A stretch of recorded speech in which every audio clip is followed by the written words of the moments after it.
नमस्कार, आप देख रहे हैं PBT express news live channel और मैं हूं आपके साथ सपना।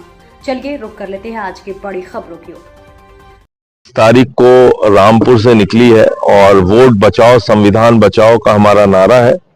कल इसका समापन अमरोहा में होगा।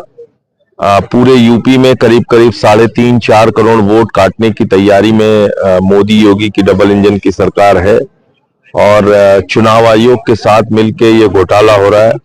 अकेले मुरादाबाद में 14 लाख वोट काटे जा रहे हैं, यानी करीब औसतन 2.25 लाख वोट एक कॉन्स्टिट्यूंसी में काटा जा रहा है। ऐसी स्थिति में फिर चुनाव का कोई मतलब नहीं बचेगा। जो काम इन्होंने बिहार में किया वही यूपी में दोहराने जा रहे हैं। बिहार में भी 70 हजार वोट एक कॉन्स्टिट्यूंसी में काटे थे और वहां से बीजेपी 1000 वोट से जीती। अब अगर 2.25 लाख वोट कट जाएगा तो फिर बीजेपी के लिए एक तरफा चुनाव रहेगा।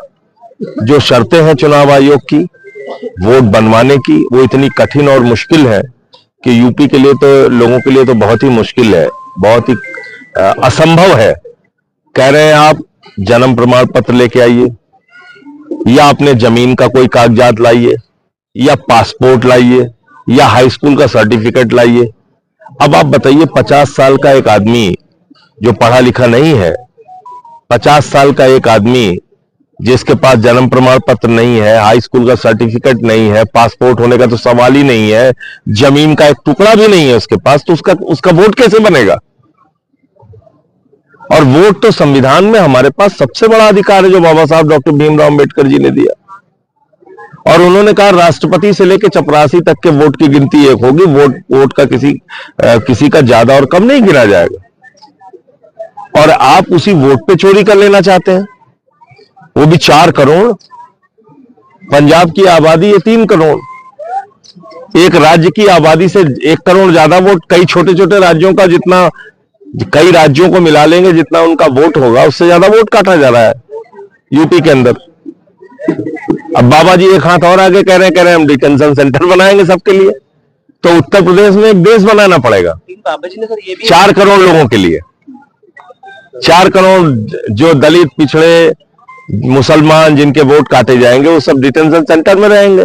स्कूल बनाने के लिए पैसा नहीं है, मिड डे मील के लिए पैसा नहीं है, मोमबत्ती में स्कूलों में, अस्पतालों में ऑपरेशन हो रहा है, एम्बुलेंस ठीक चलती नहीं है, रोजगार के नाम पे लाठियां मिल रही हैं, खाद की बोरी किसान को मिल नहीं रही, गन्ने का दाम मिल नहीं रहा, लेकिन सनक पूरी करना है, डिटेंशन सेंटर बनाना है। यात्रा से ये कौन सी राजनीति है? उन्नाव पीड़िता जो है राहुल गांधी जमानत दे दी गई। देखिए, पहली बात तो ये कि इस पूरे प्रकरण में सरकार ने क्या तथ्य रखा कोर्ट में। सीबीआई अब कह रही है कि हम सुप्रीम कोर्ट जाएंगे। सीबीआई ने हाई कोर्ट में कैसे लड़ाई? हम लोगों का बेल का विरोध करना था तब तो जान लड़ा देते थे लोग, पूरी की पूरी ईडी सीबीआई लग के जान लड़ा देते थे कि नहीं, बेल नहीं होनी चाहिए इन लोगों की।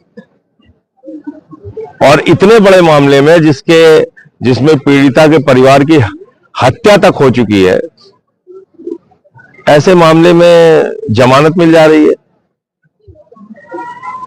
तो सीधी सीधी बात है, बीजेपी के नेता है इसलिए जमानत मिल रही है। सरकारी पक्ष जो है वो मजबूती से लड़ नहीं पाया केस का। अलीगढ़ यूनिवर्सिटी में जो है शिक्षक की दिन दहाड़े गोली मारकर हत्या यूनिवर्सिटी। मुझे इस घटना की जानकारी नहीं, मैं तो लगातार पदयात्रा में हूँ, पूरी जानकारी योगी आदित्यनाथ ने एक बयान दिया था जो वोट कटे हैं उनमें बहुत बड़ी तादाद जो है वो बीजेपी वोटर्स की है, और उससे गुमराह नहीं होना चाहिए। ये उतना ही बड़ा मजाक है जितना कपिल शर्मा के शो में आप देखते हैं, तो उसके चक्कर में मत पड़िए। सर क्रिसमस की मतलब बीजेपी अपना वोट कटवाने के लिए एसआईआर कराएगी, ये बात किसी को यकीन होगा? तो उन लोगों के इन बातों के, और विपक्ष वाले भी मैं देखता हूं कि इस बात से खुश है, उनको बिल्कुल खुश नहीं होना चाहिए। मैं दिखाता हूं किसके किसके वोट काटे जा रहे हैं। विधानसभा रामपुर चलिए, मुरादाबाद चलिए, पागवाड़ा में मैं कल था, चलिए मैं दिखाता हूं किसके वोट काटे जा रहे हैं। दलितों के, पिछड़ों के, मुसलमानों के टारगेट करके जहां बीजेपी को वोट नहीं मिले हैं, वोट काटे जा रहे हैं। सर देश भर में क्रिसमस की तैयारियां चल रही है और अब देख रहे हैं कि एक के बाद एक वीडियो आ रही है। पूरे दुनिया में भारत की छवि भारतीय जनता पार्टी खराब कर रही है। बहुत अफसोस की बात है कि जबलपुर में एक नेत्रहीन महिला जो अपने बच्ची के साथ किसी कार्यक्रम में गई थी, वहां पे बीजेपी की महिला नेता पहुंचती है, उसको गालियां देती है और उसके सामने उसकी छोटी बच्ची को इंगित करते हुए कहती है, तू इससे धंधा कराने लाई है। ये शब्द है, एक नेत्रहीन महिला का इतना अपमान। और ऐसी पार्टियों को लोग वोट दे के सत्ता में बिठाते हैं, शर्म नहीं आती। प्रधानमंत्री को ऐसी घटना के लिए माफी मांगनी चाहिए। क्रिसमस सेंटा क्लॉज जहां दिख रहे हैं उसको तोड़ रहे हैं, चर्च में घुस के मारपीट कर रहे हैं। ये कौन सी हिंदू धर्म की छवि बना रहे हैं भैया आप? कौन सी हिंदू धर्म की छवि बना रहे हैं? वहां बरेली में चर्च के सामने जाके हनुमान चालीसा का पाठ कर रहे हैं। हनुमान जी ने आपको ये कहा है? हिंदू धर्म ने आपको ये कहा है कि चर्च के सामने जाके हनुमान चालीसा का पाठ करो? अरे भाई, हनुमान चालीसा का पाठ करना है, हनुमान जी के मंदिर में जाएंगे कि चर्च में जाके करेंगे? ये हनुमान जी का सम्मान है कि अपमान है? मुझे मतलब अफसोस है इस बात का कि पूरी दुनिया में भारत की क्या छवि बन रही होगी। आज न्यूजीलैंड जैसे देश में भारत के लोगों का विरोध हो रहा है, कनाडा में हो रहा है, यूएस में हो रहा है, डेनमार्क में हो रहा है, ऑस्ट्रेलिया में हो रहा है, यूके में हो रहा है, फिर भी हमारी आंख नहीं खुल रही। सर, ये इन लोगों पर कार्रवाई ना हो पाना, सर इसी में सवाल है, इन लोगों पर लगातार कार्रवाई नहीं होना, क्या ये सरकार से जुड़े हुए लोग हैं ना, ये बीजेपी से जुड़े हुए लोग हैं, तो क्यों कार्रवाई होगी? विधानसभा सत्र चल रहा है, योगी आदित्यनाथ मुख्यमंत्री का आदेश है कि कोई भी जो माफिया है उसको बख्शा नहीं जाएगा, उसको बुलडोजर की कार्रवाई की जाएगी। भैया, डायलॉग सुनते सुनते मैं थक गया। उनको कहिए किसी फिल्म में काम करें, अच्छा डायलॉग बोले, थोड़ा थक गया सुनते सुनते। सर, ये हिंदू किसी को बख्शा नहीं जाएगा, किसी को छोड़ा नहीं जाएगा। तो बुलडोजर की कार्रवाई सुप्रीम कोर्ट की रोक के बावजूद भी बुलडोजर की कार्रवाई की जा रही है, उसको लेकर क्या कहेंगे? कोडीन मामले में हुई, उसमें क्यों नहीं बुलडोजर चला? उसमें तो नहीं कर दिया है कोडीन मामले में। देखिए, ऐसा है, इसमें तो सरकार के लिए एक भी बच्चा मरा ही नहीं कोडीन सिरप से। सरकार का बयान यही विधानसभा में आया ना कि एक भी बच्चा नहीं मरा।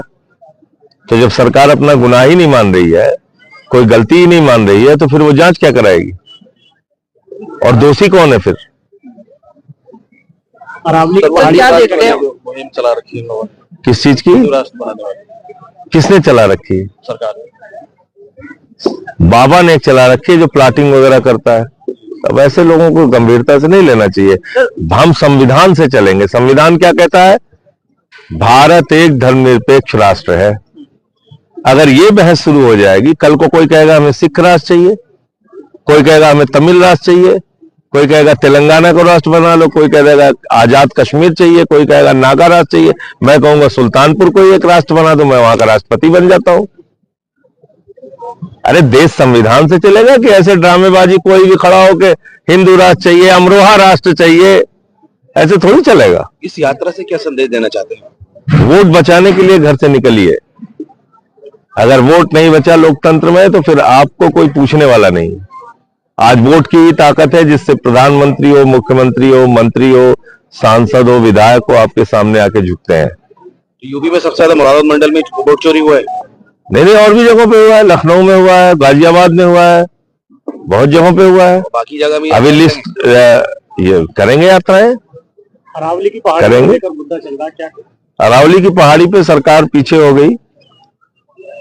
वो अभी हमारी जो मुख्यमंत्री थी, उसने बताया कि रेखा गुप्ता की हमारा मंत्री जाता है पहाड़ के ऊपर खड़े होके, कूड़े के पहाड़ पे खड़े होके कहता है तेरे को जाना होगा भाई।